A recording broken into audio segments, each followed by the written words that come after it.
어느 정도 다시 창업을 하고 싶어하는 분들이 조금씩 감을 잡을 것 같아요. 근데 이제 전문가들이 항상 말씀하시는 게 있잖아요. 동업은 하지 마. 그러니까. 동업은. 저는 모든 사업을 다 동업을 했었어요. 혼자는 자신이 없었고 동업을 하면서 또 좋은 점도 있지만 나쁜 점이 예를 들면 인건비가 모자라요. 이번 달에 마이너스에 그럼 서로 이제 충당을 같이 해주고 이런 거에서 약간 좀 문제도 생기고 하지만 이제 조율을 좀 잘하는 편이에요. 그래서 그런 거에는 문제가 없는데 아까 말씀하신 것처럼 키퍼슨이라고 말씀하셨나요? 저는 저희 새언니, 저희 오빠 와이프분이 아예 상주하고 계시면서 거기서 또 컨트롤을 해주는 거예요. 그러니까 저는 좀 그런 거에서는 예.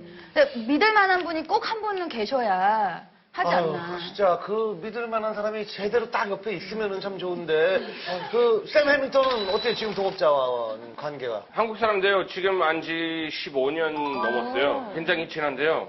그래도 늘 트러블 생겨요. 어떤 분? 같이 하는 친구가 누나거든요. 저보다 2살 많으니까. 여자예요? 예. 근데 누님이 술 좋아하더라고요. 좀 좋아하다 보니까 원래 이런 그 제과 가게 같은 거 하면 아침 일찍 일어나서 만들어야 되거든요. 그렇지. 늘 늦게 일어나요. 술 때문에. 네, 그래서 야 똑바로 안 할 거면 그냥 접자 막 이렇게 던지는데 또 눈에 있다 보니까 트러블 생겨요. 성격 때문에. 그러니까 변호사들도 동업을 많이 하거든요. 변호사 동업해요? 동업하죠. 많이 하죠. 네. 로펌에서도 많이 하죠. 합동법률사무소나 로펌 같은 경우도 파트너십이 많아요. 맞아요. 근데 변호사들이 잘 깨져요. 워낙 자존심들이 세고 본인의 프라이드가 강하다 보니까 조금이라도 이게 서로 안 맞으면 바로바로 깨져서. 변호사랑 의사는 괜찮잖아요. 그럼 괜찮죠. 당연히. 되게 잘 어울려요. 네. 저 같은 PB랑 동업을 하셔야 돼요. 왜냐하면 저는 부자 고객들이 많고 이런 거에 관심들이 많고 제가 하는 얘기에 대해서 굉장히 친절하기 때문에 저랑 사실은 동업을 하셔야 돼요. 네.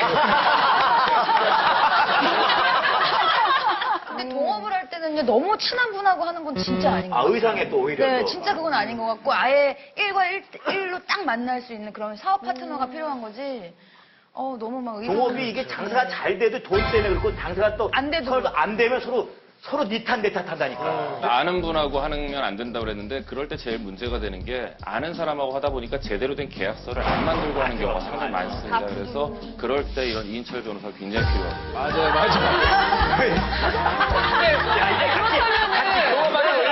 아니 근데 제가 볼 때 두 분이 동업이 아니야. 두 분이 동업이 아닌데. 아니 이렇게 창업 초보자들이 동업을 많이 선택을 하고 있는데 정말 주의해야 될 점이 있잖아요, 변호사님. 동업 관계는 이제 파트너십이라고 하잖아요. 파트너하면 남녀 관계 파트너. 골치 아프잖아요. 사업 관계도 마찬가지예요. 파트너가 정말 골치 아프고 법적 분쟁까지 가는 경우가 많아서 심지어는 서로 횡령으로 고발하는 경우를 많이 있습니다. 네. 사기죄로도 고발하고. 그래서 가장 중요한 것이 우리 양 원장님 말씀한 대로 말씀 잘하셨어요. 계약서가 가장 중요한 거예요. 동업 계약을 어떻게 하느냐. 내가 주도적으로 동업 계약을 할 것인지, 사업을 할 것인지, 아니면 투자만 할 것인지, 아니면 돈을 꿔줄 것인지 이걸 잘 선택해 주셔야 돼요. 왜냐하면 투자라는 거, 동업이라는 것은 잘 되면 좋지만 안 되면 안 망하는 거예요. 하지만 계약을 잘하면은 내가 원금 보존을 받을 수가 있어요. 그래서 동업 계약을 할 때 사업을 잘못해도 내가 투자한 원금은 보장해달라. 이렇게 딱 특약을 해버리면 사업을 잘못해도 난 보호금을 받을 수가 있는 거죠.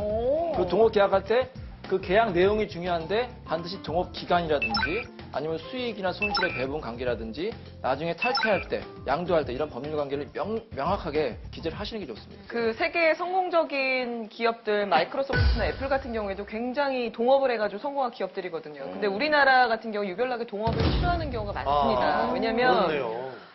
내 마음이 네 마음이야. 우리 뭐 특별하게 계약서 같은 거 쓰지 말자. 우리 끝까지 갈 거야. 의리. 맞아요. 뭐 이렇게 해가지고 시작되는 창업이 많기 때문에 이런 마음으로 창업을 시작했다가 이런 마음으로 결별하는 경우가 되게 많거든요. 근데 그럼에도 불구하고 난타로 유명한 그 송승환 대표 같은 경우에는 굉장히 동업의 성공적인 케이스입니다. 이분들의 성공의 키워드가 바로 뭔지 아세요? 뭐예요? 분업이에요, 분업.